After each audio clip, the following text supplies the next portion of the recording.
नहीं, कुंती भी एक जगह बोल रही हैं कि आप तो असल में ऐसे महान राजाओं को गादी पर बैठाने के लिए और दुराचारियों का साम्राज्य समूल नष्ट करने के लिए आते हैं आप।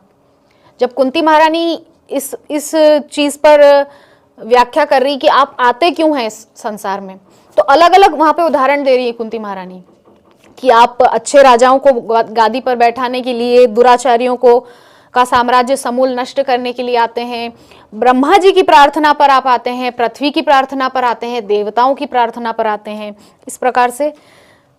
तो यहाँ पर नारद जी महाराज भी युधिष्ठिर जी महाराज को यही समझा रहे हैं कि राजन, भगवान जो हैं इस समय पृथ्वी पर आए हैं दुराचारियों को हटाने के लिए, उनको समूल नष्ट करने के लिए और देवताओं का राज्य स्थापित करने के लिए। तो छद्म रूप में काल नाम की उनकी उपाधि महत्वपूर्ण है। श्रीमद् भगवद गीता में भी भगवान ने कहा है कालोस्मि, तो इस प्रकार से भगवान काल भी हैं। हम सभी जानते हैं जब ये शरीर हम सबका उत्पन्न होता है माता के गर्भ से, तो साथ ही साथ उसकी मृत्यु की तारीख भी निश्चित हो जाती है।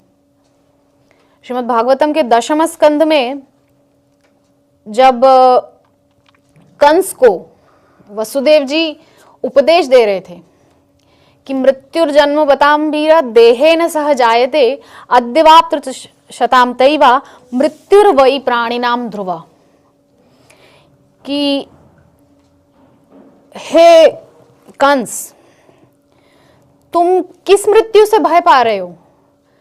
वही मृत्यु जो जन्म के साथ ही, हमारे साथ ही जन्म लेती है। जब ये शरीर जन्म लेता है, मृत्यु भी साथ में जन्म लेती है। तो तुमको उस मृत्यु से भय करने की क्या जरूरत है?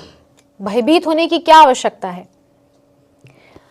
किंतु वो जो काल रूप में भगवान है, असल में उसको, कंस को उनसे भय है, भगवान से भय है, क्योंकि वो असुर है।